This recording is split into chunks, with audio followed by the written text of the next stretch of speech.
আসসালামু আলাইকুম রহমতুল্লাহ।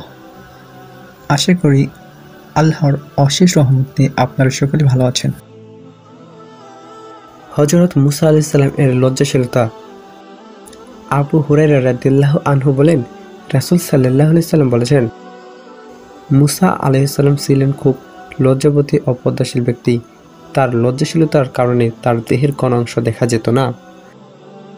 ফলে বনী ইসরায়েলের লোকেরা তাকে যা কষ্ট দেওয়ার দিল, তারা বলল, তার চামড়ায় কোনো দোষ ত্রুটি থাকার কারণেই তিনি এ পর্দা করেছেন।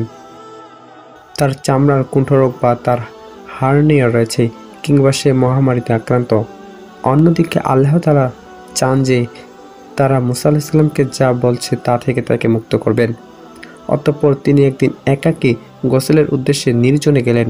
অতঃপর তিনি তার কাপড় একটা পাথরের উপর রেখে গোসল করতে লাগলেন।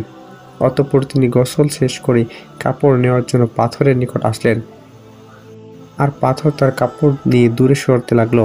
অতঃপর তিনি তার লাঠি নিয়ে পাথরের খোঁজে ছুটলেন এবং বলতে শুরু করলেন, হে পাথর, আমার কাপড়, হে পাথর, আমার কাপড়। অবশেষে বনী ইসরায়েলের একটা দলের নিকট গিয়ে থামল।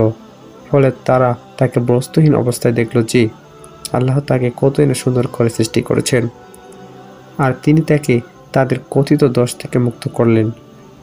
তারা বলল, আল্লাহর কসম, মুসা আলাইহিস সালাম এর কোনো রোগ ব্যাধি নেই। পাথর দাঁড়ালো।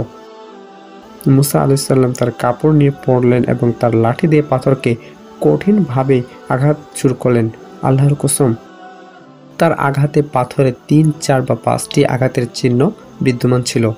আর এটাই প্রমাণ বহন করে যে আল্লাহর বাণী, হে মুমিনগণ, যারা মুসাকে কষ্ট দিয়েছে, তোমরা তাদের ন্যায় হয় না। অতঃপর আল্লাহ তাকে তাদের কথিত অপবাদ থেকে মুক্ত করলেন, আর তিনি ছিলেন আল্লাহর নিকট মর্যাদাবান।